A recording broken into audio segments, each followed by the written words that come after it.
Bonjour à toutes et à tous et bienvenue sur le Pompon, le podcast qui s'intéresse au parcours atypique et inspirant des entrepreneurs de Bordeaux et de sa région. Je suis Théo Robache, formateur à la prise de parole en public et entrepreneur soucieux du bonheur des autres, désireux d'aller à la rencontre de profils épatants pour vous partager leurs histoires. Chefs d'entreprise, artistes sportifs, mes invités créent, suivent leurs rêves et vivent la vie qu'ils ont choisie. Je m'intéresse à leur parcours, leurs échecs, leurs réussites, pour vous transmettre cette envie d'entreprendre et de mener une vie qui vous inspire, dans laquelle vous allez vous éclater.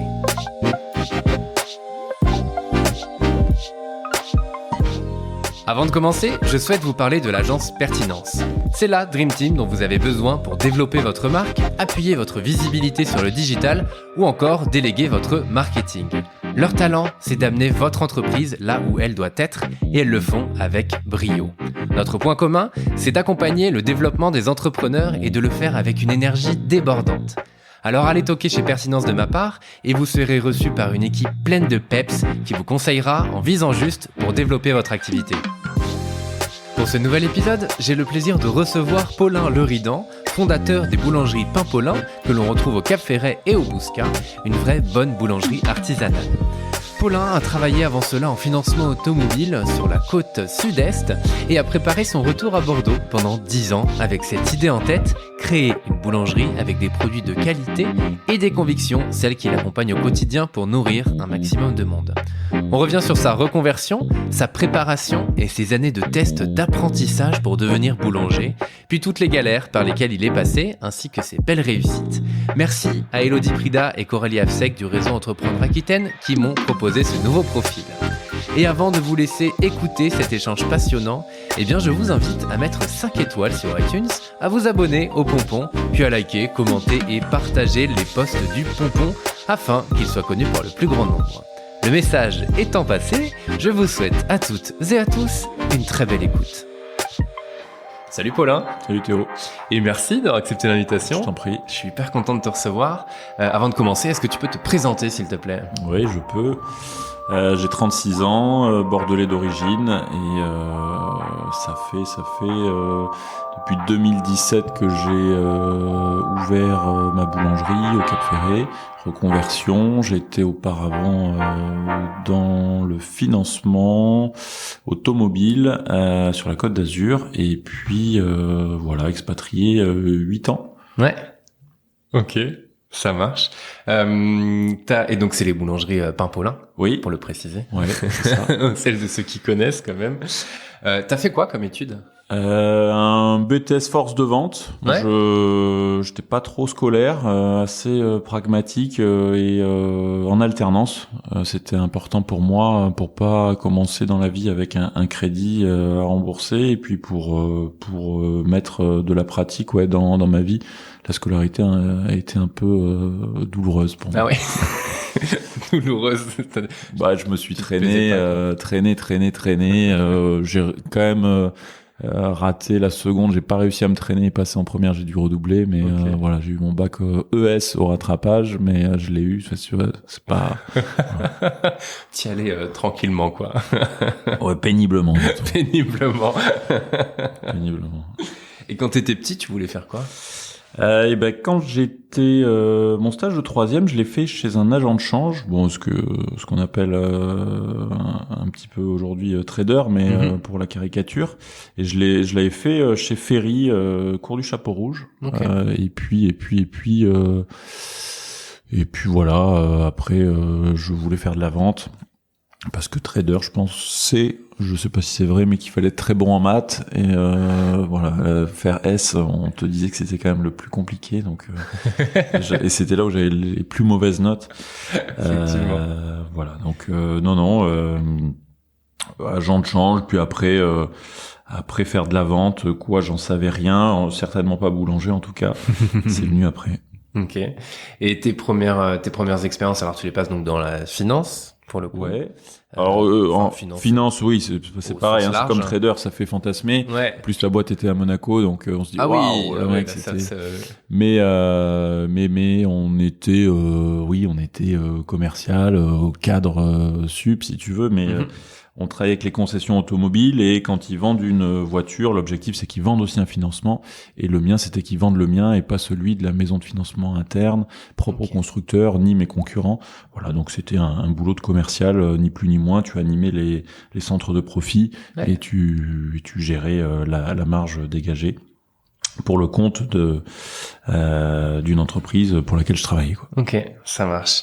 Et cette idée de boulangerie, alors à quel moment tu cette puce ou j'aime bien l'aspect de graines qui commençait à être dans la tête et qui ça s'est fait petit à petit. Alors le métier, moi je suis parti sans grande difficulté, puis bizarrement donc de Bordeaux, puis j'ai été propulsé à Aix-en-Provence, qui est une ville plutôt agréable, hein. On appelle ça le petit Bordeaux, même ou le petit Paris. Donc il y avait des similitudes pour moi. J'étais pas trop déraciné. Néanmoins, j'avais pas d'amis, pas de famille. Je rentrais une fois par mois. Le boulot me plaisait pas plus que ça. Ça a été un peu brutal, même le monde de l'automobile, tout ça. Donc la première année, j'ai cherché à postuler dans des boîtes d'architecture, de mobilier d'éditeurs de mobilier contemporain, tout ça, ce qui me plaisait. Bon, sans grande surprise, j'ai pas eu de retour favorable. Et puis, bon, la première année, j'ai gagné 2000 €. La deuxième, j'en ai gagné 4. Et puis, quand t'es commercial, puis en plus, t'as qu'un BTS, quoi, hein, faut relativiser. Puis j'avais 22 ans, tu gagnes 4000 € par mois, une bagnole, les frais payés le midi. Je me rappelle, ma tante était ingénieure, elle est toujours ingénieure agronome, elle gagnait 2000 et quelques euros. Je me disais, ouais, elle est ingénieure, il faut peut-être être réaliste. Donc, ok, si en tant que commercial, je suis motivé par l'argent et que je ne gagnerai vraisemblablement pas mieux ailleurs, autant que ce soit pour moi. Si c'est pour moi, j'ai pas envie de vendre du service, j'ai toujours été très attiré par les boulangeries. Je pense que c'est un besoin de douceur, quoi. Moi c'était pas le pain, hein, faut pas raconter d'histoire, mais je rentrais, je mangeais 3-4 pâtisseries ou viennoiseries, c'était assez récurrent. Alors c'est vrai que mon grand-père, quand il venait me chercher à l'école, j'avais toujours une chocolatine, un flan, tout ça, et d'ailleurs j'avais visité l'arrière de la boulangerie que j'aimais bien quand je m'en rappelle, parce qu'on te dit alors petit. Donc oui, après est-ce que c'est vraiment ça, j'en sais rien. C'est juste que il fallait faire autre chose. Pas tout de suite, c'était déjà préparer cette reconversion en mettant de l'argent de côté, puisque j'avais une belle situation qui s'est améliorée d'année en année. Donc je m'étais dit, ok, je vais rentrer à 30 ans quoi qu'il advienne. Rentrer à Bordeaux, ça. Ouais, rentrer à Bordeaux et ouvrir alors la boulangerie, pourquoi? Oui, donc je m'y arrêtais, et puis à force de s'y arrêter, puis en grandissant, tu te rends compte que c'est assez décevant bien souvent, que c'est une offre standardisée, et pour cause les 3/4 des boulangeries sont livrées par 4 groupes industriels en farine, et puis qui te donnent un catalogue de 800 pages où tu choisis la pâtisserie, la viennoiserie, donc tu ne fais rien en fait. Tu réchauffes, quoi, tu cuis. Ouais, c'est ça. Ou tu ouvres ton sachet de pâtisserie, t'attends que ça décongèle. Donc et puis c'est assez, t'as le distributeur de Coca-Cola à l'entrée, les sneakers sur le comptoir. Enfin, quand t'es un peu sensible à l'esthétisme, à l'architecture, tout ça, tu dis bon, c'est assez moche. Souvent c'est très moyen, mais ils sont ouverts. Donc ils gagnent de l'argent en faisant des choses médiocres. Moi, j'y connais rien. Bon, si je fais un truc plutôt soigné au niveau du cadre, si j'ai de très bonnes matières premières et puis l'envie de faire bien, ça devrait marcher un peu mieux que. En réalité, c'est pas si simple, parce que la qualité, on me l'avait déjà dit, notamment, j'aime beaucoup la gastronomie, en discutant avec des chefs étoilés, des patrons d'établissements, où ils disaient, ben non, il y en a un, notamment, qui avait un restaurant étoilé à Biarritz, avec une vue magique, et puis, il l'a fermé, il a fait un steakhouse, hein, il gagne plus d'argent qu'en faisant son restaurant étoilé. Donc voilà, il y a ça aussi. Parfois la réalité. Ouais. Après, si j'avais voulu faire ça pour l'argent, je serais resté donc dans mon ancien métier, qui me nourrissait peut-être pas intellectuellement, mais en tout cas financièrement énormément. Donc c'est un choix, et puis il y a aussi cette envie de proposer quelque chose de singulier. Même si j'ai rien inventé, c'est de l'eau et de la farine. Ce qui est chouette, c'est que c'est un produit qui s'adresse à tout le monde au quotidien. C'est-à-dire que si j'avais été grand chef, déjà il faut avoir, je pense, des prédispositions. Je me trompe peut-être, mais en tout cas c'est l'image que je m'en fais.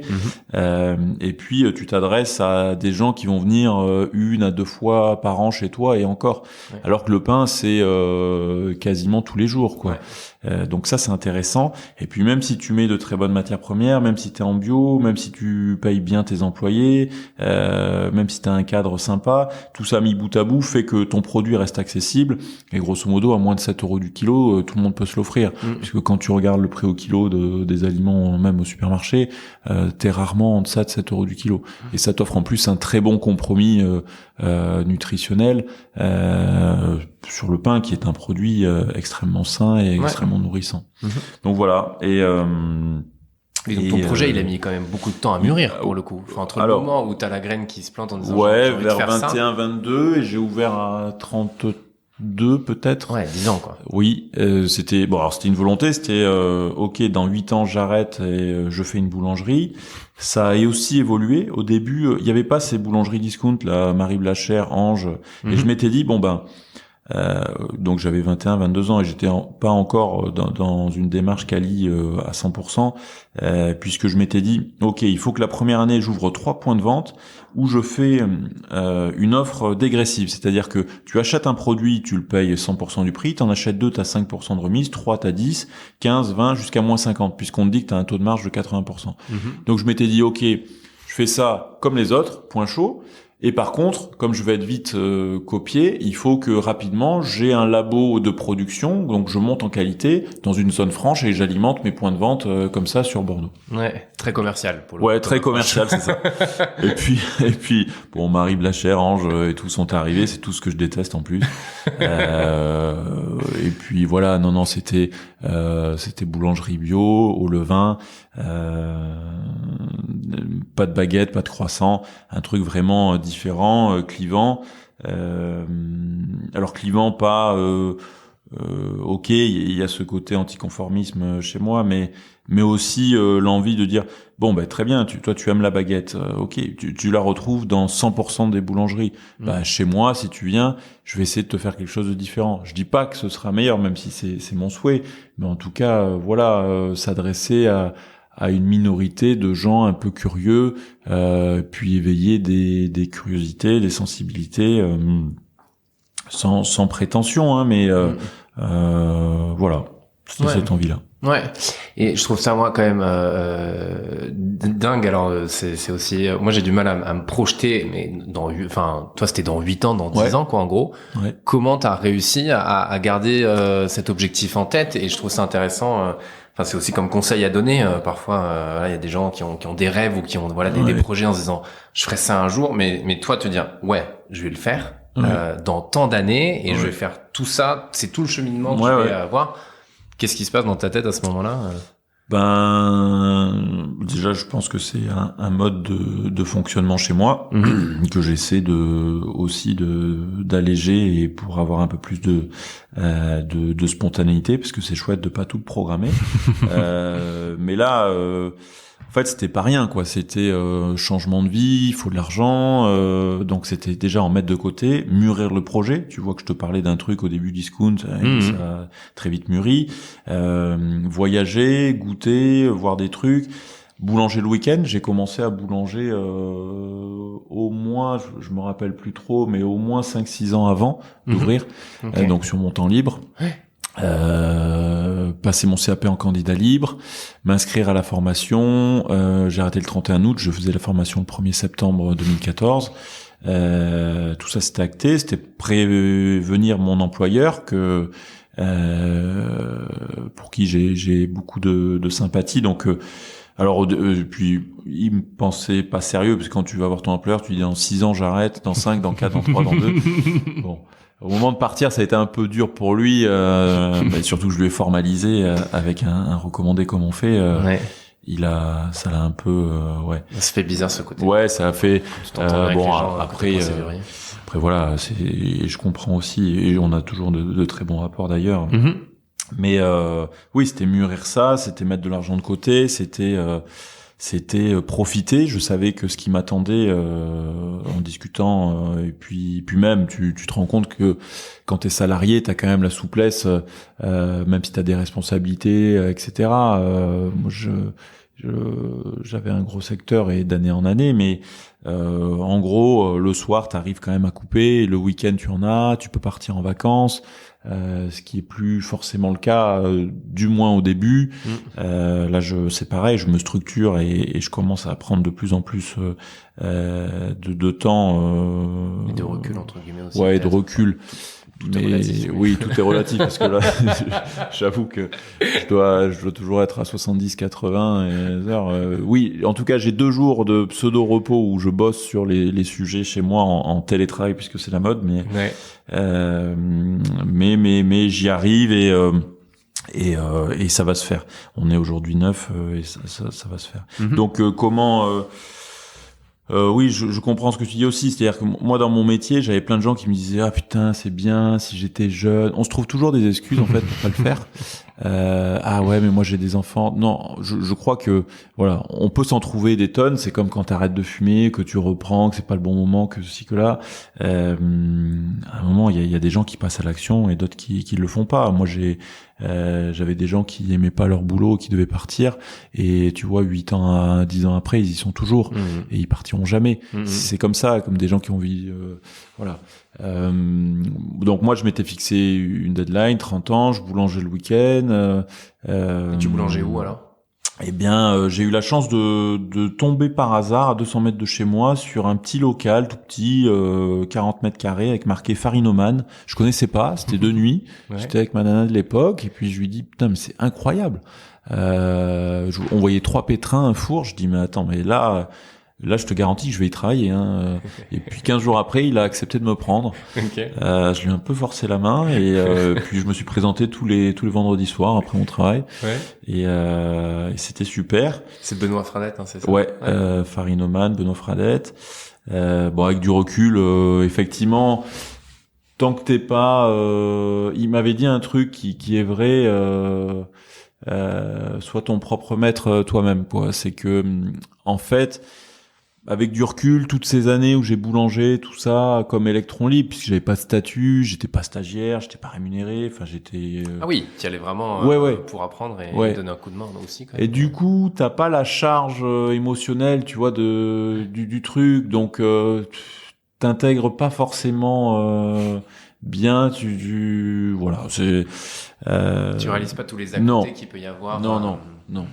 Mais je regrette pas du tout. C'était chouette. Ça fait partie du parcours. Voilà. Après, une fois le diplôme en poche et l'argent de côté, j'avais malgré tout envie de passer une année à Paris pour voir comment ça se passait dans les grandes maisons. Ouais. Et puis finalement, je suis allé de déconvenu en déconvenu, puisque quand tu vois l'envers du décor, c'est toujours moins chouette. Les reconvertis sont pas très bien accueillis non plus, ce que je peux comprendre quand on se dit bon, c'est encore un bobo qui vient, il connaît rien, tout ça. Et c'est très dur le métier de boulanger, notamment de par les horaires de nuit, la rémunération, le rythme, l'absence de reconnaissance. Enfin là, t'es à Paris, t'es dans des sous-sols avec des structures, mauvaise lumière, mauvaises conditions de travail, hygiène déplorable, matières premières moyennes. Même si t'as de bons attachés de presse qui font croire que c'est fabuleux, tout ça. Mais donc voilà, tout ça, je le comprends et finalement. Ça t'a pas dégoûté?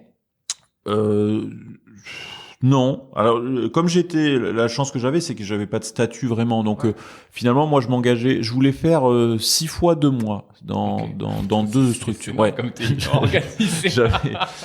Et puis finalement, tu vois, je me rappelle la première, j'y arrive, c'était le 2 janvier. Je commençais le 2 janvier. Je m'étais laissé, je crois, le premier pour faire un dernier 31 avec des amis.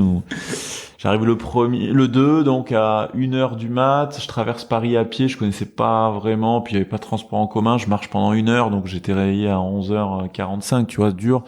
Puis j'arrive, le mec me dit oui, qu'est-ce que vous voulez? Bah je viens pour 2 mois. Ah bon, j'étais pas au courant. Ok, donc ça commence bien.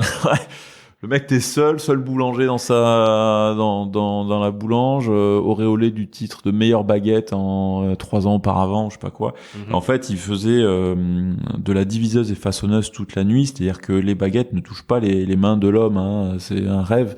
Elles sont mises dans une machine qui te divise et jetées dans une autre qui te façonne. Il faisait ça de 23h à 13h, je crois, tous les jours, ce qui en plus est illégal. Il faisait ça 6 jours sur 7. Il avait le mercredi en jour de repos et il avait réussi à avoir une femme et des enfants. Donc le mercredi, il était content, il pouvait voir ses enfants. Bon, ouais. Donc dur, tu vois. Ça fait pas rêver là, effectivement. Et donc il met la diviseuse façonneuse la première nuit, la deuxième je reviens bien sûr. Il me dit mais t'es encore là? Oui. Ah ben je sais pas ce que je vais faire du coup aujourd'hui, parce qu'hier j'en ai profité pour laver les vitres du four, faire des trucs que j'ai jamais le temps de faire, mais là. Bon bref, je suis resté 3 jours quoi. Après au bout d'un moment, déjà c'était sans intérêt, et puis le mec a pas envie, il est pas. Donc voilà, j'avais tu vois, même si j'avais prévu de rester 2 mois, puis j'ai postulé chez d'autres types, et puis je suis resté en fonction de l'intérêt, du travail, des personnes, de leur amabilité aussi. Il y en a certains qui se reconnaîtront. Je suis resté 10 jours parce que je lui ai dit écoute c'est très gentil mais un sourire ne serait-ce que ce serait pas mal. C'était pour aller aux toilettes, il y avait une clé, il fallait demander l'autorisation pour aller aux toilettes. C'était vraiment c'était le bagne quoi. C'était ça me ouais. Effectivement, bref. ça fait pas rêver. Et ça me rappelle, moi, j'ai bossé un peu en pâtisserie, moi, pour le coup. Ah, ok. Pendant les études aussi, et ça me rappelle des souvenirs, effectivement. Là, on n'avait pas de clé pour aller aux toilettes, mais ça fait beaucoup écho dans ce que tu dis. Ça Restauration, tout ça, c'est des métiers où effectivement, bon, je pense que les mentalités changent, hein, mais c'est vrai qu'ils ont l'habitude et au-delà de ça, ce qui est très dur aussi, c'est les heures non payées, quoi. C'est-à-dire que les mecs font 60, 80 heures payés 35 et souvent payés au SMIC ou guère plus. Ouais. Et donc ça, voilà, c'est aussi difficile.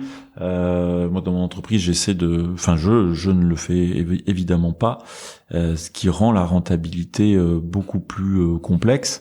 Et tu te dis que effectivement, si tu volais à tes employés 10 heures supplémentaires par semaine, à la fin de l'année, ça ferait 100 000 euros. Moi, avec la taille de ma structure, ça ferait 100 000 euros de marge nette. Ma vie serait tout autre. Mais bon, voilà, on a des convictions. Ouais, il y a des convictions et même si gérer l'humain c'est extrêmement compliqué et je pense qu'il faut rester là-dessus et pas se dire bon bah ok il y a pas vraiment de reconnaissance donc c'est la règle, je vais faire comme les autres. Voilà.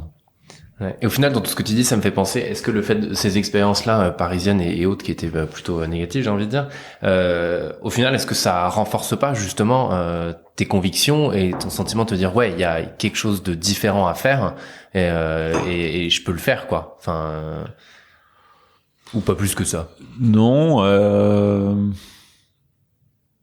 je sais pas. Je crois que pour être entrepreneur, il faut avoir de solides convictions.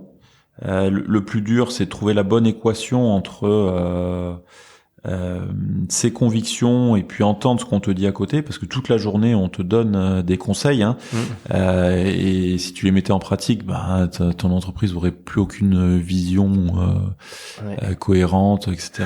Et irait peut-être dans le mur ou peut-être pas, mais enfin. En tout cas, tu portes le risque seul. C'est bien de pas trop se laisser influencer, tout en écoutant. Donc, tu sais, moi, par exemple, je suis dans la boulangerie. On te dit putain ouais le black. Non quoi le black. Non, c'est pas parce que t'es. Mais si t'as l'espèce. Non. Si, tu sais, c'est toléré en fait. Mais même des entrepreneurs, des copains entrepreneurs et pas de la boulangerie te disent c'est bon, de toute façon c'est toléré, on sait que les artisans ils font 10% de blague, donc c'est pour ça que tu as une taxation. Ah ok, très bien. Alors ça, je pense que c'est une excuse qu'on se trouve pour faire du black. Mais dis la vérité, dis j'ai envie de m'en foutre un peu plus dans les poches et c'est vrai qu'on est taxé trop. Bah non, en fait la taxation tu la connais. T'as décidé d'entreprendre en France, tu peux pas dire oui c'est le pays le plus taxé. Bah tu peux le dire, mais tu le sais. Donc si tu le fais, ben tu assumes. Et si tu fraudes, pour moi c'est pareil. Tu encourages donc une taxation de plus en plus forte parce que comme il y aura de la fraude, il va falloir faire rentrer de l'argent qui est légalement déclaré. Donc ça aussi c'est pareil, c'est très dur. C'est-à-dire que tu te dis putain, je suis un peu seul. Il paraîtrait que je suis le seul boulanger à pas faire de blague. Donc j'ose espérer qu'il y en a qui n'en font pas et des entrepreneurs aussi. Mes voisins commerçants, boutiques de vêtements, j'espère qu'ils en font pas. Et j'espère qu'on est tous concernés dans la société pour surtout avec ce qui se passe, avec toutes ces années de disettes qui nous attendent et de restrictions budgétaires. J'ose espérer que tout le monde va contribuer, quoi, parce que là ils sont soutenus, ils prennent des aides au passage, nous on n'en prend aucune, parce qu'on a le droit d'être ouvert. Donc même si on va faire en 2020, on a fait à peu près 100 000 euros de chiffre d'affaires de moins avec les restaurateurs, et que ça va correspondre grosso modo aux pertes de l'entreprise. Hein. On est en train de valider le budget, le projet de bilan. Je vois mon expert comptable là après toi. On est autour de 90 000 euros de pertes, hein. Donc voilà, et sans aucune aide. Alors que, par exemple, des boutiques de vêtements ont des aides et font du black, et qu'elles vont faire une année pour avoir deux amis qui ont des boutiques de vêtements, ils vont faire une année grosso modo à quasiment identique parce qu'il y a eu des aides, parce qu'après le confinement ils ont vendu un peu plus, et tant mieux d'ailleurs pour eux, mais ce que j'aimerais c'est une justice, et donc tu vois cette je divague un peu, mais cette justice sociale là dont je parle, elle s'applique à tous les niveaux, ce soit au niveau de tes employés, au niveau de l'environnement, c'est pareil. Nous, on est tout en bio, et ça, c'est intransigeant. Les matériaux sont achetés en France, les tenues sont faites en lin à Bordeaux, le lin c'est fait en France. On est volontaire, quoi. Et je pense que c'est important qu'aujourd'hui les entreprises aient un rôle sociétal, environnemental. Très très important, et en fait s'enrichir au détriment de ce qui nous entoure, ça devrait pas être possible. Tout ça te vient d'où? Je sais pas, c'est un long cheminement, c'est pareil. J'ai travaillé au McDo, hein, tu vois, étant étudiant, et je les remercie. C'est une des rares boîtes à te donner la chance en tant qu'étudiant à pouvoir bosser, avoir des responsabilités, et j'en ai été ravi. J'y ai mangé il y a encore quelques années, même si tu vois là je suis en train de devenir végétarien et de plus manger de sucre. Voilà, c'est un souhait aussi d'évoluer en permanence.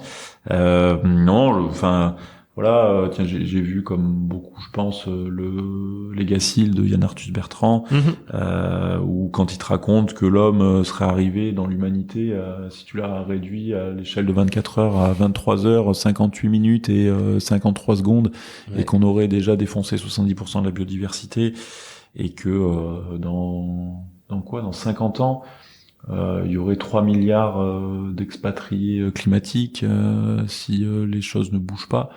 Bah ça fait peur, quoi, parce que tu te dis tiens, si je fais des enfants, déjà moi je vais un peu le connaître, bon je serai en fin de vie, passe encore, mais si j'ai des enfants, waouh, qu'est-ce qu'on leur laisse? Est-ce que je fais des enfants, est-ce que j'en fais pas? Enfin là c'est chaud, quoi. Donc voilà, un des objectifs de l'année 2021, c'est aussi d'inscrire les choses que je fais naturellement sur une égalité homme-femme dans l'entreprise, au niveau des postes, que ce soit la vente, les boulangers. Donc vente et production, c'est souvent deux secteurs un peu en concurrence. Enfin, pour moi, la vente est aussi importante. On a beau essayer de faire le meilleur pain possible, et si derrière le dernier acte avec le consommateur, il est mal fait, ça salope un peu le travail. Donc c'est important. Après, c'est un peu utopique peut-être, et des copains entrepreneurs me le disaient avant que j'entreprenne. Et oui, c'est vrai. C'est vrai. Et quand t'as beau essayer de faire des trucs cool, chez moi par exemple, l'objectif c'est de travailler 4 nuits par semaine. On est obligé de travailler la nuit. La première version de l'entreprise, quand on était au Cap Ferré, on commençait à 5 heures, donc c'était acceptable. Là, on commence à 2 ou 3. C'est un peu dur. Pourquoi ça a changé? Parce que le Cap Ferré, le projet initial, c'était boulangerie de pain d'auteur pour les amoureux des bons produits, vivre au rythme des saisons. Puis tu parles, en fait, dès que j'ai ouvert, j'ai compris que d'une semaine, ça allait pas suffire, que la charge de travail était monstrueuse et qu'il allait falloir embaucher. Donc pour embaucher, il allait falloir payer. Pour payer, il allait falloir faire du chiffre. Et donc voilà quoi, la course à l'échalote quoi. Bon, ok, on est toujours sur du qualitatif, ce qui nous permet de fournir des tables même étoilées à l'autre bout de la France, mais il faut faire un peu de volume. Donc l'objectif c'était ok, au Cap Ferré finalement hors saison, je travaille encore plus qu'en pleine saison parce que j'ai moins de personnel. C'était inhumain. J'ai arrêté de compter, mais la première année, c'est 93 heures en moyenne par semaine entre la prod et puis les urgences, tu sais, de passer les commandes, de faire des plannings, de réfléchir un peu sur la stratégie de l'entreprise, tout ça. C'était 18 mois sans un jour de repos. Donc là, c'était un vrai cauchemar. Et ça, bien sûr, tu peux pas prévoir. Non, t'as beau être préparé. Tu t'attendais à autre chose ou tu t'es quand même préparé à ça? Non, je savais que ce serait dur. C'est pour ça que aussi je reportais, quoi. Je m'étais dit, ok, dans 8 ans, à 30 ans, là j'en profite, je voyage, je fais des trucs, tout ça. Tu peux pas imaginer ce qui t'attend, ce qui est normal, hein, d'ailleurs, puisque, comme je te disais, je travaillais peut-être le week-end sur mon temps libre, mais j'étais spectateur, et là t'es acteur, quoi. C'est de toi dont dépendent les choses. C'est-à-dire que, en plus, moi j'ai même pas la double, j'ai la triple, la quadruple casquette. C'est-à-dire que je suis en prod, mais je dois surveiller aussi mes boulangers. Pour qu'ils respectent bien les process qualité, tout ça. Je dois jeter un coup d'œil sur la vente. C'est des labos ouverts, donc ils nous voient travailler. Et puis il faut que le discours soit bien relayé, tu sais, c'est ta boîte, donc tu veux que le pain il soit à 92 degrés là, posé comme ça, parce que toi tu as estimé que. Est-ce que c'est vrai ou pas? J'en sais rien. T'apprends à lâcher un peu, mais en tout cas voilà. Et puis t'entends le client. Donc des fois qui dit des trucs, comme on est clivant. Et surtout à l'ouverture, c'est pareil au Bouscal, hein, on est barrière du Médoc, c'est la même. On a ouvert en mars. Au début, les gens te connaissent pas, donc ils viennent, et donc ils comprennent pas, ce qui est pour le coup compréhensible. C'est oui, il y a pas de baguette, il y a pas de croissant, tranche pas le pain. Il y a une architecture un peu particulière. Ils nous voient travailler, on travaille en musique parce que c'est pareil, la musique pour moi c'est important. Bref, donc je comprends. T'as un flot de mauvaises réactions, notamment sur les réseaux sociaux, parce que là c'est le déchaînement des haineux. Et les gens, de toute façon, d'une manière générale, dans la vraie vie, quand tout va bien, tu dis rarement à ta femme que tu l'aimes, mais par contre tu lui dis souvent que ce qui va pas. En tout cas, c'est pas mon cas, hein. Moi, je suis vraiment, je dis tout ce qui va et je tais ce qui va pas, hein, rassurez-vous. Mais voilà. Et donc tu fais tout ça, donc t'as une pression dingue. Oui, c'est pas simple. C'est pas simple à gérer au quotidien. Après, avec le recul, tu changes. Donc oui, pourquoi maintenant 5? La réalité, c'est que je me suis dit ok, Là, ça va pas être possible. Donc la deuxième année, comme je travaillais comme un chien et que je remplaçais 2 autres personnes, on a fait 12% de résultats. Donc je me suis dit, ok, je ferai jamais un meilleur bilan de l'entreprise que cette année, parce que là, je vais embaucher pour l'année qui vient quelqu'un d'autre. Moi, je veux travailler 70 heures par semaine, ok, mais ou même 60, ce serait cool, et avoir un jour de repos ou deux. Et donc, je me suis dit, il faut que j'aille voir les banques aujourd'hui avec ce bilan-là, en leur disant, bon, il faut me prêter, on arrive à saturation, parce que nous, on faisait au Cap Ferré... on faisait 2/3 de notre chiffre au comptoir, dont la moitié du chiffre réalisé sur 3 mois. Et après, les 9 autres mois de l'année, c'est assez sinistré, le Cap Ferré. Et 1/3 avec des pros, des magasins bio, des tables étoilées, etc. Et qui n'étaient pas sur le Cap Ferré, sur le bassin, évidemment. Donc, je me suis dit... Notre clientèle est malheureusement plus urbaine, et puis en tout cas il faut un potentiel. Bon, et donc atterrissons sur Bordeaux. Donc ça devait se faire sur Darwin, et puis bon, politiquement c'était très compliqué. Au bout d'un an, même si on avait l'accord bancaire, on avait voilà, ça s'est pas fait, et j'ai réorienté le projet. Moi j'ai fait mes études secondaires à Tivoli et Grand-Lebrun, donc le côté barrière du Médoc, c'est t'as la limite Bordeaux-le-Bouscat, c'est une barrière, c'est la barrière la plus dynamique de toute l'agglo. Il y a une clientèle qui est sensible au bio, au bien manger. Malheureusement, moi je rêverais de m'adresser aux trentenaires, mais c'est une réalité aussi. Le bio, déjà, ça touche même pas 10% de la population. Enfin, la part de l'alimentaire bio, c'est 6 ou 7, je crois. Alors, moi, volontairement, je marque pas que je suis en bio pour m'adresser à 100% des clients. Ouais. Mais malgré tout, ça l'est. Et puis voilà, ça... les jeunes mangent de moins en moins de pain, c'est culturel je pense aussi, donc c'est plutôt les quinquagénaires, notre clientèle, même si on a de tout. Et les Théo Ferré, on a des gens plus urbains qui sont sensibles au bien manger, parce qu'il y a également cette vague-là, mais qui reste malgré tout très minoritaire. Ouais. Donc arrivé sur Bordeaux et 10 mois, enfin hors saison si tu veux, on alimente une boulangerie, il y a un lien social très important, et de partir hors saison du Cap Ferré au niveau de la partie production, je ne voulais pas que ça devienne une boulangerie saisonnière. C'est-à-dire que aujourd'hui Pain Paulin existe parce que on a commencé au Cap Ferré. C'était peut-être une erreur stratégique, on aurait dû commencer à Bordeaux puis le Cap Ferré, mais en tout cas on l'a fait comme ça. J'étais à Tivoli, donc comme je te disais, Grand-Lebrun, et souvent mes copains, leurs parents avaient une résidence secondaire au Cap Ferré. Et donc moi, est-ce que c'est la vanité ou pas, je m'étais dit putain, moi aussi un jour je réussirai, j'aurai un truc au Cap Ferré. Donc voilà, faute de maison, ou alors j'aurais pu rester dans mon ancienne vie et me payer une résidence secondaire au Cap Ferré. J'ai décidé d'y travailler et d'y proposer cette boulangerie-là. Donc hors saison, on produit à Bordeaux pour essayer de faire des économies d'échelle.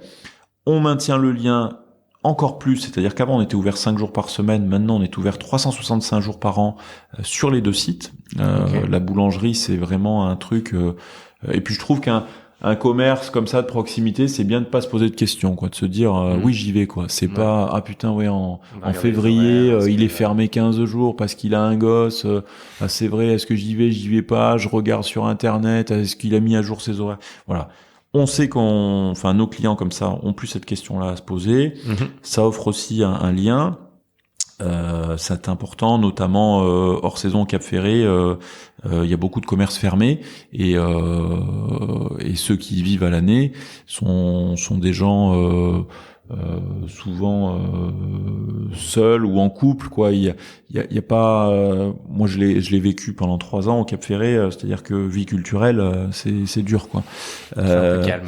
Donc je dis pas qu'aller à la boulangerie c'est prendre un bain de culture, mais c'est aussi voilà, c'est aussi, ça fait partie de sa sortie quotidienne, c'est sympa. Du coup, pour qu'à 8h30 au Ferré on puisse ouvrir, il faut que les produits partent à 6. On fait un petit chemin de livraison de nos magasins revendeurs et partenaires, et on arrive autour de 8h à la boulangerie du Cap Ferré. Et donc pour que à 6h ce soit prêt, il faut qu'on commence à cuire autour de 3h. Cuire parce que nous on fait des produits, on commence 3 jours avant et les peser, puis l'étape de fermentation, tout ça. Le matin, on arrive à 3h, on cuit ce qu'on a façonné la veille et on se met à travailler les brioches qui ont besoin de 3 heures de pousse, même si elles ont été pétries avant, pour être prêtes. Donc c'est mécanique, faut commencer autour de 2-3 heures. Et donc pour revenir, je m'égare beaucoup. Hein, pour revenir au truc, j'ai même moi oublié ma question, mais tiens, c'est parfait. C'était avoir un impact vraiment sur la société qui nous entoure. Quand tu te lèves à 1h, 2h, tout ça, et là je te parle de ce que je connais aussi, c'est très dur d'avoir une vie sociale et affective, et je pense que c'est quand même le but de la vie. C'est pas, enfin, travailler c'est aussi participer à la société, mais avoir une vie amoureuse et amicale et familiale, c'est très important. Donc l'envie aussi, c'est de leur proposer de travailler sur 4 nuits par semaine, qui fassent leurs 35 heures et pas 60, je dis bien 35, ou alors s'il y a des heures sup, ok, mais elles sont payées, ou même leurs 40 heures, peu importe, mais sur 4 jours, et qu'ils aient 3 jours de repos. Ça, c'est vraiment important pour moi. Bon, là, avec le Covid, on a un peu dû chambouler le truc, mais il faut qu'on y revienne. On a un peu moins de volume avec les restaurateurs, donc quand ça va reprendre, j'aimerais qu'on arrive à retrouver cet équilibre-là. La restauration, la boulangerie, la norme, c'est 6 jours par semaine, quoi. Ok. Voilà. Et donc, je te disais, moi sur 2021, le projet principal, c'est d'arriver, enfin, c'est le plaisir que je vais m'appliquer à moi-même aussi, c'est-à-dire en travaillant différemment. Je souhaite faire 2 nuits de production par semaine et plus 5, 6, voilà. Avoir 2 jours pour gérer l'entreprise, que ce soit de manière administrative, commerciale, etc. Travailler sur des sujets de fond. Tu vois, là aujourd'hui, je suis avec toi. Après, je vois mon expert comptable. Et ça peut pas être sur une journée de prod. Donc, ça fera partie des 2 jours. Je suis en train de développer avec l'atelier Remue-Ménage, qui est une boîte qui fait de la livraison via la réinsertion. Ça m'anime. J'ai certainement pas envie de travailler avec Deliveroo et Uber, mais je crois que par exemple c'est une tendance, et puis au-delà de la tendance, c'est un service aussi. Il faut réfléchir à l'entreprise de demain. Je crois que s'il y a même des gens qui se font livrer un McDo à domicile, ça prouve que il y a une fainéantise, il y a une envie de service, il y a voilà, et pourquoi pas le pain. Surtout que nous, c'est un pain qui se conserve 4-5 jours en moyenne, donc il pourrait acheter son pain 2 fois par jour. Se garer en ville est de plus en plus compliqué, même si nous là, ça y est, on a enfin des arrêts minutes et on a quelques parkings et puis il y a le tram, etc. Mais on le voit. Et si tu veux toucher des gens qui font attention à ça, et c'est quand même le but. On se donne beaucoup de mal tous les jours et toutes les nuits plutôt à faire ces produits-là et à essayer de s'améliorer. S'il y a un type qui habite Bordeaux-Centre et qui trouve ça chouette, mais qui, je le comprends, ne peut pas venir, n'a pas envie, et puis a pas envie de cramer 1 heure, quoi, et de galérer dans les transports, c'est lui proposer cette solution-là. Okay. Donc tu vois, ça aussi c'est réfléchir, c'est faire des rendez-vous, voir comment tu le communiques, comment tu le mets en place, comment tu le gères dans la boutique. Donc ça fait partie des choses que je peux faire dans ces 2 jours-là de plutôt bureaucratie, on va dire. Et puis 1 jour de recherche, c'est-à-dire être au labo, mais pas sur la feuille de production, et donc plutôt en journée. Ça te permet de voir que ton équipe respecte bien aussi comment elle évolue sans toi, et voilà, t'es plus au fait de ça, mais de travailler travailler sur l'amélioration des produits. Les produits, dans une boulangerie, on pourrait sans cesse sortir des nouveaux produits. Là, c'est pas forcément le but. Le but, c'est déjà d'améliorer ce qui est là. Parce que nous, on travaille avec des matières premières vivantes, naturelles, un levain qui est un ferment naturel, les boulangeries classiques. Je pense que tu dois avoir 95 et voire plus des boulangeries qui panifient, donc qui font du pain avec de la levure. La levure, c'est un ferment naturel certes, mais que tu achètes à un industriel qui fait en masse, c'est des petits cubes de levure fraîche, tu vois ça au rayon, même au supermarché, et ils l'ajoutent à l'eau et la farine et ça va fermenter. Ben, chez nous, c'est la farine qui un mélange de farine et eau qu'on a entretenu depuis longtemps et voilà, qui a développé des bactéries, qui se nourrit de l'air ambiant et notamment et c'est ça qui va fermenter et ça te donne une fermentation beaucoup plus complexe parce qu'il faut la gérer en fonction de comment est la température extérieure, le labo, voilà, donc on les nourrit. On nourrit ce levain le matin, le soir, de manière très rigoureuse, au gramme près, à la température près au niveau de l'eau et tout et tout. Tout ça, ça nécessite un contrôle, si tu veux, tu peux le contrôler au quotidien. Et quand tu es dans l'urgence du quotidien, tu le fais plus. Moi, ça fait maintenant 4 ans, je crois, qu'on est ouvert et j'ai quasiment pas le temps de faire des expériences, d'améliorer parce que t'as une telle charge de travail que c'est pas possible. Donc l'objectif de 2021 pour prendre du plaisir, c'est de se structurer encore mieux et davantage, d'investir sur la masse salariale, même si pourtant, donc il faut continuer à croire en l'avenir parce que tu te dis putain on va perdre de l'argent donc non je vais licencier et après ce serait un cercle vicieux et tu retomberais dans les travers à produire donc pas de plaisir, pas d'amélioration de produit, moins à l'écoute de ce qui se passe autour de toi, plus irritable donc je pense que c'est très important et là par exemple je suis content cette année pour la première fois j'ai fait des entretiens individuels qui sont pas obligatoires contrairement à ce qu'on croit mais c'est l'entretien de parcours je crois tous les 2 ans mais en tout cas ça m'a permis d'acter 1 heure sur le planning de chacun et puis de passer 1 heure en les invitant à réfléchir en amont avec une trame sur en gros les 5 tops de l'année pour toi, que ce soit professionnel, personnel, voilà, ou même entre toi et moi, les 5 flops et puis tes 5 souhaits pour l'avenir. Okay. Bon, c'était un truc comme ça qui m'est venu en discutant avec les uns les autres. Donc c'est pour ça que c'est important aussi de garder du temps pour autre chose, pour s'enrichir des rencontres. Et donc tout ça pour te dire que le plaisir c'est aussi au quotidien.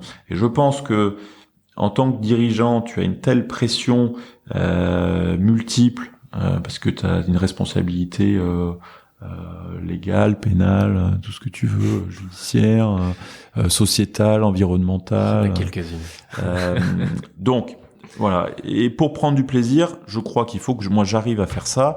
2 jours de prod, 2 jours de gestion de boîte, 1 jour de recherche et 2 jours de repos. De le structurer aussi. Tu vois, tu me disais 10 ans, comment... Je crois que si tu le rentres pas, ça ne marchera jamais. Donc moi sur le planning de février, bon j'ai un boulanger qui nous a quittés, donc j'ai dû relancer le recrutement et donc ça a changé le planning de février où je l'avais acté pour la première fois en 4 ans. Mais je désespère pas et là on a des bonnes recrues sous le coude potentielles, donc je désespère pas même si mars ça sera un peu de formation et mon équipe maintenant j'ai un second et au niveau boutique aussi, gestion de la vente, tout ça, je m'appuie aussi sur un second également. Donc j'essaie de me structurer pour dégager du temps, prendre du plaisir moi personnellement pour pouvoir mieux le véhiculer auprès des employés à qui je demande beaucoup parce que la boulangerie qu'on propose est exigeante, donc je suis attentif à tout, même si j'apprends à lâcher sur certains points et à écouter, mais c'est important de garder sa ligne de conduite aussi et que eux soient heureux. Et là je suis satisfait parce que ce qu'il en découle, c'est qu'ils sont épanouis dans la boîte et on a aujourd'hui la meilleure équipe qu'on ait jamais eue, même si c'est toujours fragile, les gens peuvent partir, et ça aussi, ça fait partie des choses où il faut prendre du recul, c'est que t'as beau essayer de faire du mieux possible, t'as toujours cette image de salaud de patron malgré tout, et tiens, t'as un mec restaurateur qui tape à ta porte, qui a envie de découvrir la boulangerie, tu lui dis bon ok, si je te prends compagnon, bah ça va me coûter plus cher que la moyenne, mais ok, c'est une belle philosophie, je vais te prendre. Puis tiens, ok, mais par contre, si c'est que pour 1 an, ça m'intéresse pas. Non, je ferai au moins 2 ans. Puis tu parles au bout d'1 an, quand il a siphonné tout ce qu'il avait, il te dit merci, salut. Il a oublié que tu lui avais versé une prime alors qu'il était qu'un simple apprenti, que tu lui as donné des responsabilités dans la boulangerie autres que si c'était un apprenti pour qu'il évolue, que tu lui as même augmenté son taux horaire. Donc, et ça, c'est un exemple parmi tant d'autres. Mon premier salarié m'a planté au bout de 6 mois. Il devait soi-disant rester au minimum 2 ans et ouvrir éventuellement une boulangerie à Biarritz. Et puis tu parles, il m'a planté au bout de 6 mois. Il avait trouvé un local du jour au lendemain, j'imagine, en plus, à Bordeaux, et il a ouvert avant moi. Et donc souvent on me dit mais vous connaissez un tel, ça ressemble beaucoup. Oui, je connais très très bien. C'est moi qui l'ai formé et il m'a tout siphonné. Donc tu vois, les convictions, c'est très important. Je pense qu'il faut le faire pour soi avant tout. Et puis c'est comme dans la vie d'un homme au quotidien, quoi. Je crois que tu as des déceptions. Il faut pas que ça t'altère non plus. C'est comme si ta dernière rencontre amoureuse s'était mal passée et que du coup tu te vengeais sur la suivante, quoi. J'ose espérer que c'est pas ce que les gens font et c'est pas ce que je ferai. Voilà. Je vais, on va parler du réseau entreprendre aussi. Moi, j'aime bien, je laisse, mais c'est l'avantage de ce podcast, c'est que dans une demi-heure, je suis plus là. Mon expert comptable n'attendra pas. Exactement. Non, tu parlais du réseau entreprendre aussi, et parce que c'est grâce à Elodie Prida notamment qu'on échange aujourd'hui. Et c'est comprendre aussi pourquoi t'as voulu te faire accompagner. Alors même si je peux supposer la réponse, mais l'idée c'est que tu les apportes parce que tu as été lauréat Start en 2016 et après Booster en 2019. Donc tu as vraiment eu full accompagnement c'est ça. Et c'est du réseau pas entreprendre. Fini, et puisque j'ambitionne de devenir le référent du projet du programme Impact. Justement, on en parlait. Donc pour des entreprises plus vertueuses et plus ancrées dans les problématiques, j'espère que le réseau m'en voudra pas sur ce que je raconte, mais peut-être pas saisi le bon truc. Mais moi, ce que j'en retiens, c'est que en gros, entreprendre c'est chouette, mais pas au détriment et comme je te disais, pas s'enrichir au détriment de la planète ou des êtres humains. C'est voilà. Et donc pourquoi t'as voulu te faire accompagner pourquoi j'étais au fond du seau, j'avais 200 000 euros d'apport et dépensé 120 000 euros sur mes fonds propres. Ça faisait 5 mois que j'avais que des refus bancaires. Donc si ça sortait pas, déjà je perdais 120 000 euros. Et puis mon père a été entrepreneur et il a été au centre des jeunes dirigeants, il était président du CJD, et il était au réseau Entreprendre, il a été au premier conseil d'administration à l'époque du réseau Entreprendre Aquitaine, quand ça s'est créé. Et donc moi j'avais en tête, si tu veux, l'idée de rejoindre ces groupes-là pour se sentir moins seul effectivement, et puis pour rencontrer, pour s'enrichir humainement, mais une fois que je serai ouvert. Et puis, je crois que c'est mon père qui me dit, mais pourquoi, je sais plus si c'est lui ou je pense que ça doit être lui. Pourquoi tu les sollicites pas maintenant? Et j'ai bien fait parce qu'en fait, c'est en amont du projet vraiment que c'est important. Alors, ils ont des contacts bancaires, ça m'a pas aidé. C'est justement mon expert comptable qui lui qui a réussi à me trouver le bon interlocuteur et à faire que j'ai eu l'accord de financement. Mais ça a été très enrichissant déjà de voir des gens, et ça je l'ai retrouvé dans l'accompagnement aussi. J'ai eu un super accompagnateur sur le premier et sur le second d'ailleurs. Là c'est un pool de 3 accompagnateurs, mais qui me permettait, parce que les 18 premiers mois, je t'ai dit, c'était très dur. Donc j'ai réussi à aller au bout du projet, à être lauréat, je crois 1 an avant d'ouvrir. Et puis t'es dans le truc, tu prends pas de recul. Et alors quand j'ai ouvert, c'était pire que tout, puisque je passais 18 heures par jour dans le labo. Donc si tu veux, quand je le voyais, c'était une contrainte. Tu disais, ah putain, faut que je prépare le truc et tout. Hein, je vais le voir, qu'est-ce que je vais lui raconter. Et puis lui, en fait, il mettait en lumière des choses que tu réalisais pas, quoi, que tu avais faites. Et ça te permettait de réfléchir. Et c'est encore aujourd'hui comme ça que je le prends. Là, tu vois, le prochain accompagnement, c'est 1 fois par mois. Tu te dis, ah, putain, il faut vite que je prépare un truc, tout ça. Mais en réalité, c'est bien. C'est très bien. Et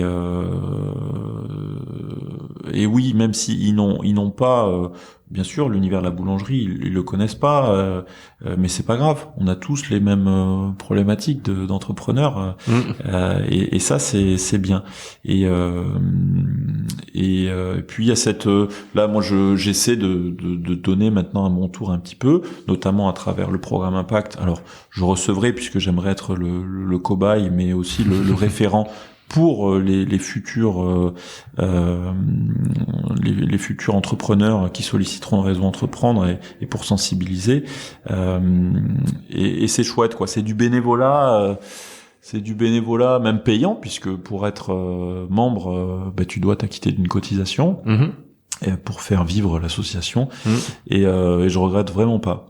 Je regrette de pas pouvoir participer plus, parce que j'ai ouvert et j'ai le décalage horaire qui fait que c'est pas possible d'y aller trop souvent.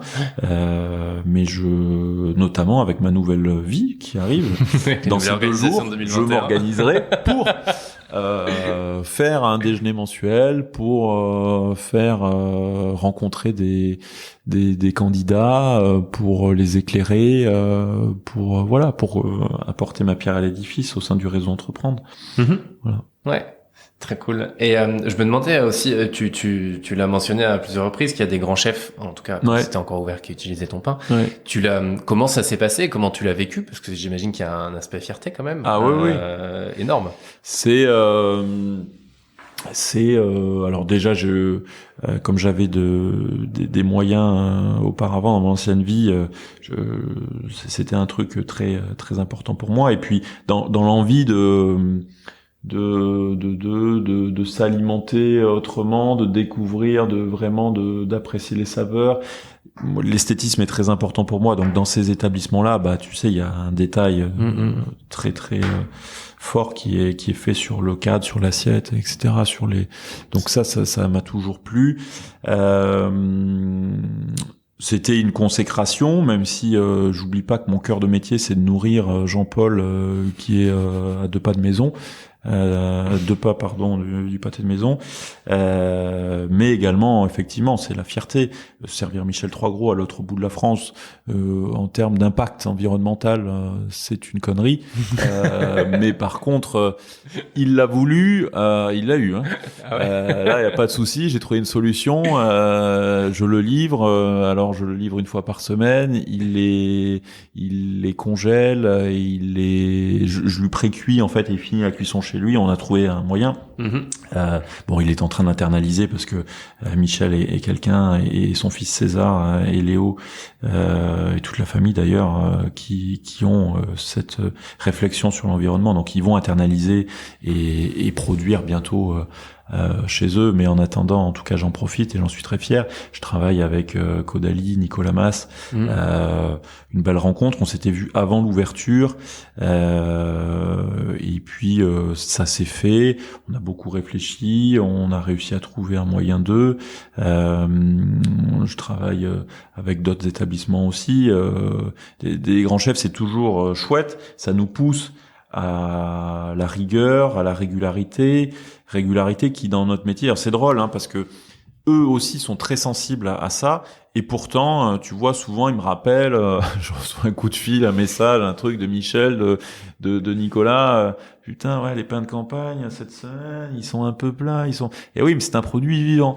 Donc avec un nouveau lot de farine, avec un levain qui a peut-être un peu froid en ce moment, qui a pas le bon pH, avec un boulanger qui a peut-être jugé que il fallait travailler la pâte à ce moment-là alors que c'était après. Ben oui, t'as pas. Tu vois, c'est pareil, c'est le juste équilibre entre produire un aliment vivant, naturel, de manière la plus belle possible, et puis une régularité voulue par même ces grands chefs-là qui pourtant connaissent tout ça et tout. Ouais. Et tu vois, moi je me rappelle, j'avais un prof qui disait un truc, McDo. Mais McDo, on peut rien leur reprocher. La qualité, c'est top. C'est toujours identique. Alors oui, c'est un peu choquant, mais c'est vrai que les process sont là. Ton Big Mac, c'est toujours le même Big Mac, quoi. Que tu sois sur la terre entière. Ouais. Donc voilà, c'est trouver aussi l'équilibre. On est très heureux de fournir ces grandes tables. Il y en a d'autres sous le coude. Là, il nous manque. On pense à eux. C'est vital maintenant pour l'entreprise aussi, puisque on pourrait pas faire tout ça sans eux. C'est pareil, c'est un équilibre entre ne pas avoir cette image de boulangerie pour les grands chefs et puis boulangerie une boulangerie abordable aux yeux de tout le monde. Tu vois là, on a ouvert le jour du confinement nous au Bousca, donc ça a été très laborieux et j'ai te demandé comment tu l'as vécu aussi ce moment-là. Dur. Déjà, ça a été une séparation, pour rentrer dans les détails pour moi, le jour de l'ouverture. C'est-à-dire que ma compagne m'avait dit, écoute, j'ai 2 filles, si tu vas travailler à la boulangerie et que le soir tu rentres à la maison, tu risques de nous contaminer, quoi. Et le père veut pas, et donc il va falloir qu'on se voit pas le temps du confinement. Je lui dis mais c'est une blague. J'ouvre. Elle me dit donc il faut pas que tu ouvres ce soir. Je dis mais j'ouvre ce soir. Ça fait 1 an que je suis sur le projet, donc je suis parti au matin. Avec le soir de l'ouverture, on ouvrait lundi après-midi, il y a eu l'annonce le lundi soir, j'ai eu le droit de venir, de prendre toutes mes affaires, de passer une dernière nuit, puis je suis parti avec toutes mes affaires, quoi. Donc tu vois, ça a été vraiment brutal à tous les niveaux, je savais même pas où j'allais dormir. Et puis oui, c'est une équipe qui était un peu tétanisée. Moi, je doublais la taille de l'entreprise le jour du confinement. Donc j'aurais pu renvoyer tout le monde, dire ok, on reste ouvert au Cap Ferré, on reporte toutes les charges et tout le monde est embauché, mais période d'essai, salut, au revoir. Donc il y a aussi cette responsabilité-là, c'est des gens qui ont besoin de bosser, qui n'avaient pas de travail s'ils étaient vers moi là. Donc il y a cette responsabilité aussi envers tes employés. On a justement un apprenti qui a foutu un bordel monstre en invoquant les risques sanitaires, tout ça, donc il s'est mis en retrait, qui a essayé de gangréner un peu l'équipe. Par chance, ça a pas marché, mais bon, on avait malgré tout peur. Moi, je leur ai fait un long mail en leur disant qu'on savait pas trop ce qui nous attendait, mais que s'ils le souhaitaient, ils pouvaient se mettre en retrait le temps d'eux. Je jugerais personne. Et puis, en tout cas, moi, mon rôle et ma mission, c'était d'assurer le service de première nécessité en nourrissant la population à mon petit niveau. On l'a relayé d'ailleurs sur les réseaux. On a fait une campagne de soutien, de financement participatif le jour de l'ouverture, peu après, pour essayer d'engranger du chiffre d'affaires, parce que le secteur de la boulangerie a fait grosso modo moins 30 pendant le confinement et souffre encore, les boulangeries licencient. Et j'ai un copain qui a une très grosse boulangerie à Saint-Michel, donc qui est plutôt populaire, qui lui aussi fait moins 20, moins 30, qui a licencié 4 boulangers. Donc c'est pas parce que on aurait cette étiquette boulangerie haut de gamme faussement que ça nous touche. Ça touche tout le monde. On a tenu bon. On s'est adapté, on a vendu sur le trottoir, on n'a pas fait rentrer les gens, mon équipe avait peur, mais ensemble, et ça fait partie notamment des réussites 2020, c'est comment nous on a géré ça, on n'a pas baissé les bras, on l'a fait et on en est fier, quoi. Il y avait une fierté je le ressentais chez ceux qui après le mail notamment qui m'ont dit non mais on sera là, quoi. Et ça c'était cool, quoi. Cool, c'est clair, c'est touchant. Est-ce que tu aurais des conseils à donner ou un conseil à donner à celles et ceux qui ont envie d'entreprendre ou qui ont cette petite voix dans leur tête qui leur dit vas-y mais qui n'osent pas encore? D'avoir des convictions profondes parce qu'elles seront mises à rude épreuve quand ils sauteront le pas, quand ils ouvriront. Quand ils recevront tous les jours et même au sein de ta famille quoi des conseils différents, tu vois. Moi combien de fois on m'a dit mais putain il faut que tu fasses de la viennoiserie, du snacking, là t'es barrières du Médoc, faut que t'en fasses, t'es au Cap Ferré, faut que t'en fasses. Et le meilleur exemple c'est que je leur cite, c'est un confrère pâtissier qui est à côté de moi au Cap Ferré, qui a une très belle réputation, etc. Et quand on discute avec lui, hors saison, en pain, même en chiffre d'affaires, je fais 2 fois plus de chiffre d'affaires au comptoir que lui, parce que justement cette faiblesse est une force. On est identifié sur le pain. Lui, il fait du snacking, salon de thé, du chocolat, des glaces, de la pâtisserie, de la baguette à 1 euro. Il fait tout ce qu'on fait pas, et pourtant on fait 2 fois plus hors saison. Et à l'année, on arrivait à faire autant de chiffres que lui, finalement. Donc, croire en soi, bien le préparer pour pas que ce soit la douche froide. Moi, j'ai des reconvertis qui viennent me voir pour devenir boulanger.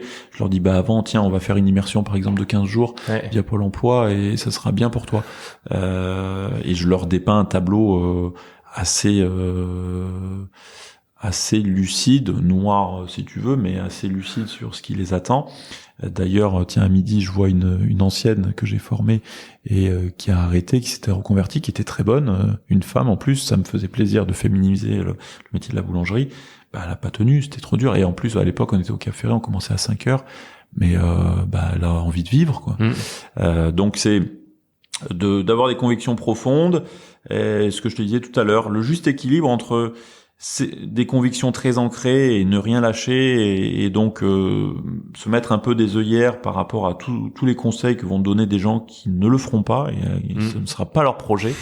Et sinon, on grand bien leur en face qu'ils le fassent eux-mêmes, mais en écoutant quand même un peu, et en évoluant. Je pense que si ton entreprise elle reste campée sur ces trucs, elle meurt. Moi, tu vois, c'était de vivre au rythme des saisons, de faire un petit atelier pour initier. Dès la première semaine, j'ai compris que non.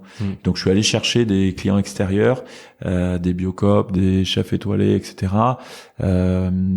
C'était pas mon envie de départ. Moi, mon métier, en tout cas, ma conception, c'était pas ça. C'était de faire une offre salée. Tiens, pour nous, pour l'équipe, je voulais que à tour de rôle, il y en ait un qui cuisine pour l'équipe et puis qu'on prévoit un surplus pour l'offrir aux quelques passants hors saison au Ferré, tout en végétarien parce que je me dis tiens c'est intéressant et puis on mange trop de viande tout ça donc proposer un truc différent carrément et tout puis on l'a pas fait parce qu'on n'est pas structuré, parce qu'on n'a pas, ça nécessiterait un budget de au bas mot 30 000 euros par an.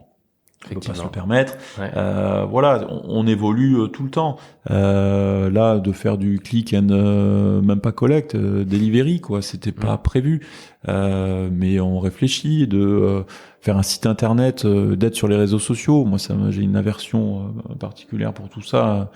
Mais finalement, on le fait. Là, on va faire un vrai site pour essayer de véhiculer justement le plaisir qu'on a à faire ça et pas être enfermé parce que sur les réseaux sociaux donc comme je te disais il y a beaucoup de gens qui s'expriment de manière négative, donc c'est un peu pour poser notre vérité.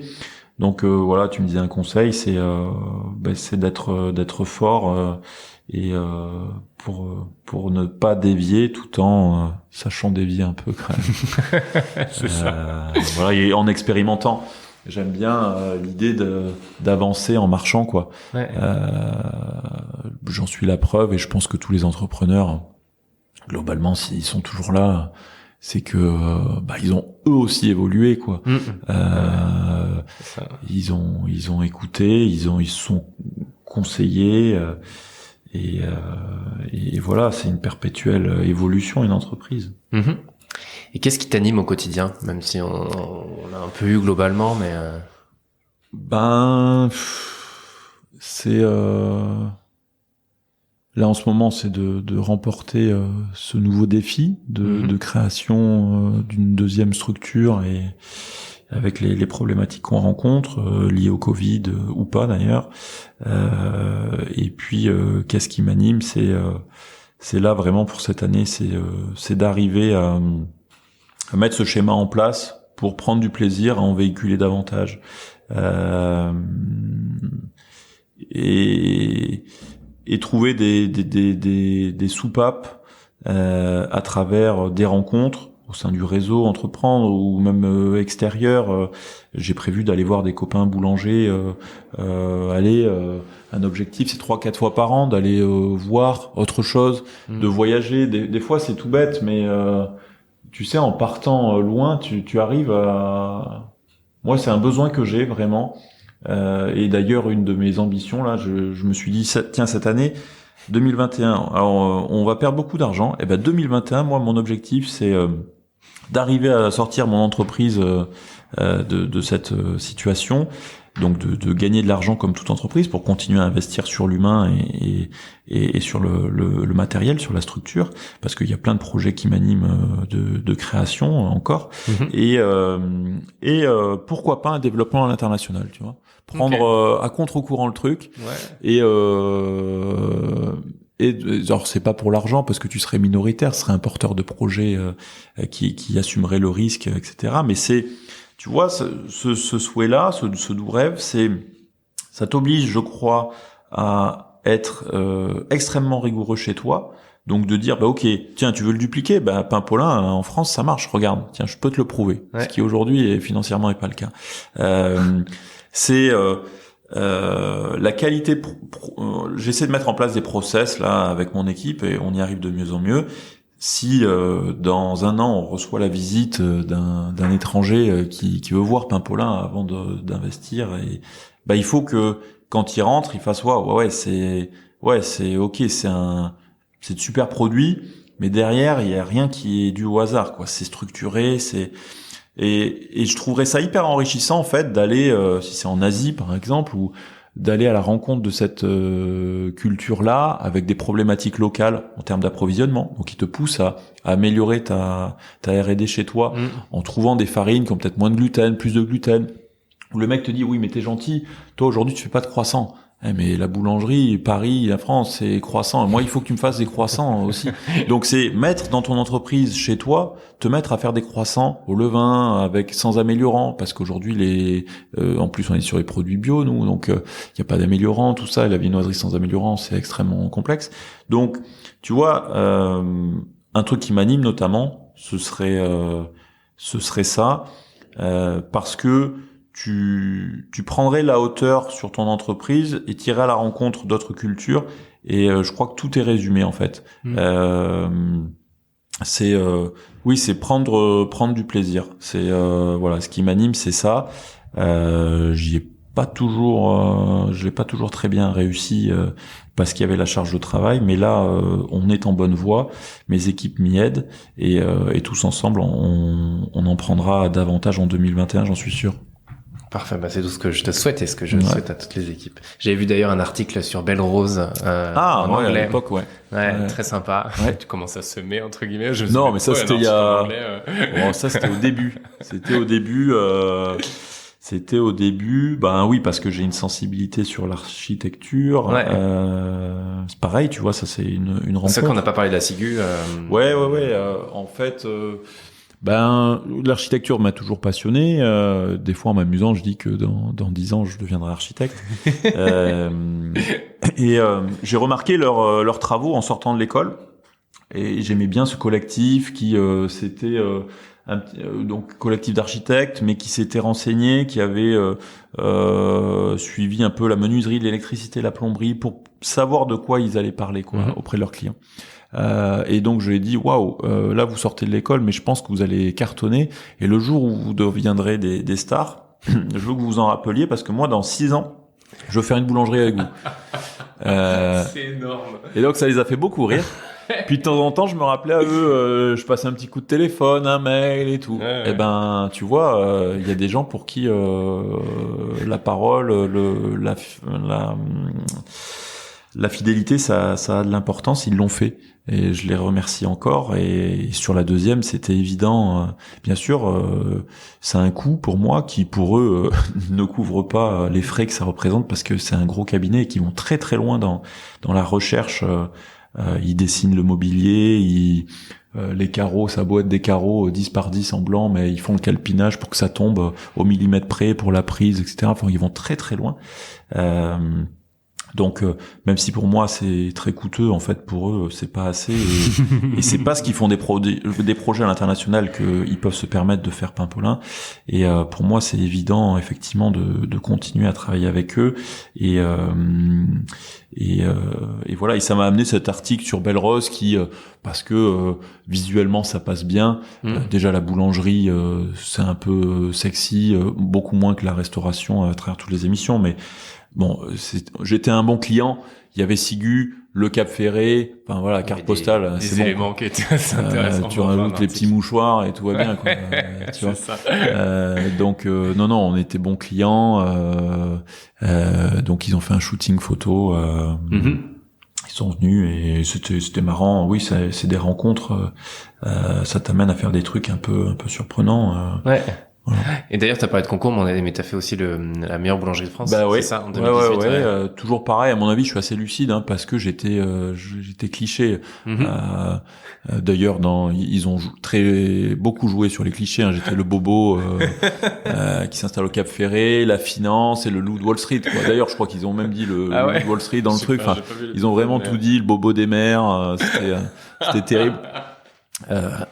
Habillé pas comme les autres, qui fait un truc pas comme les autres, les lunettes, l'intello, enfin voilà, c'était vraiment cool pour eux. Donc j'ai accepté de me prêter au jeu. C'est toujours, je suis curieux déjà de nature, et même si c'est pas ce que j'affectionne, c'était un moment. Enfin voilà, c'est une opportunité qui se présente, je l'ai saisie. Belle Rose, c'est pareil. Oui, je crois que dans la vie d'une manière générale. Faire des choses inattendues, c'est aussi chouette, quoi. Carrément. Et enfin, j'ai un dernier truc en tête. Tu te qualifierais plutôt d'artiste, d'artisan ou d'entrepreneur? Alors artiste, j'aurais adoré. J'ai une copine qui me tanne pour marquer artiste boulanger, quoi, et qui fait beaucoup de communication. Et je trouverais que ce serait assez prétentieux, quoi. Et parce que enfin voilà, bref. Mais artiste pour moi c'est un créateur. Alors effectivement, j'ai créé des recettes, on crée tous les jours et tout, mais pour moi c'est beaucoup plus peut-être je me trompe, mais tiens, j'ai vu un film dont la BO de Dan Levy, anciennement The Do, qui m'a bouleversé. J'ai cru entendre qu'il vivait dans un ancien château d'eau et qu'il composait sa musique. Voilà, moi je me dis waouh, ça c'est un artiste, quoi. J'aurais adoré être musicien, ou même l'art contemporain. Tiens, Franck Le Petit, Dick Anarf, qui est un Français qui vit à Kyoto maintenant. Il fait un petit cinéma lui-même qui construit de ses mains avec des micros sales et tout. J'aurais adoré avoir ce talent-là. Non, je suis plutôt artisan. D'ailleurs, quand on me demande ce que je suis, je dis que je suis boulanger, parce que il y a aussi j'aime bien dans le regard des gens. Tu sais, boulanger, ils disent ah ouais. Alors t'en as qui disent waouh, c'est trop cool et tout. Ah ouais, tu travailles où? Donc je dis pas forcément. Tu vois, si tu dis Pimpolin, et puis en plus comme j'ai je réponds pas aux stéréotypes qu'on se fait du boulanger. Donc ah ouais, mais c'est pas toi qui boulange.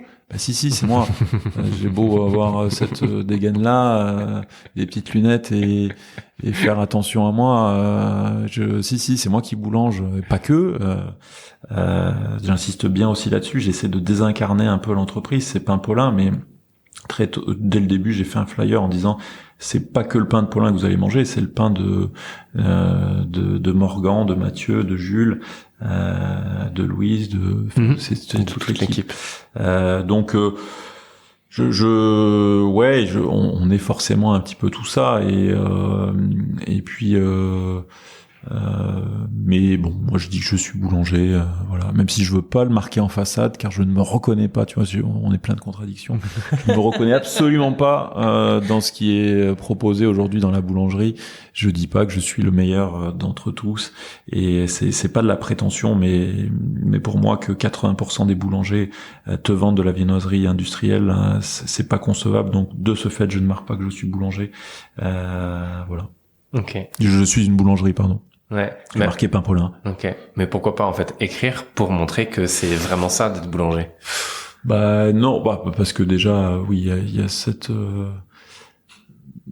Je comprends dans l'idée que voilà, effectivement les boulangeries, comme tu dis, la plupart c'est pas eux qui le font, mais au final, est-ce que je participe à mon petit niveau. Si tu veux, ce qui est chouette, c'est de participer à son échelon, à redorer entre guillemets l'image de la boulangerie, de l'alimentation, d'un truc un peu plus global, à mon tout petit niveau, comme le fait le maraîcher, comme le fait le font plein de gens, comme le font l'atelier remue-ménage à leur niveau, quoi. Ils essaient de changer le truc. On n'est pas obligé de faire appel à Uber et Deliveroo pour et de marquer boulangerie, en fait. Non, j'assumerai pas. On fait du pain. Il y a marqué pain Paulin, tout est résumé.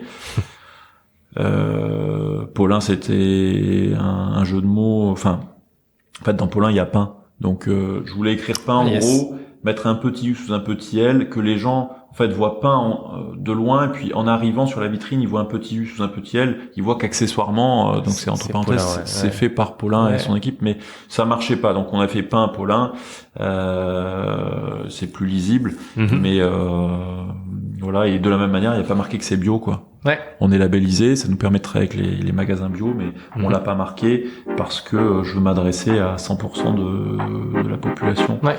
Voilà. C'est un parti pris. Ça marche. Paulin, merci beaucoup. Merci Théo. Merci pour cet échange.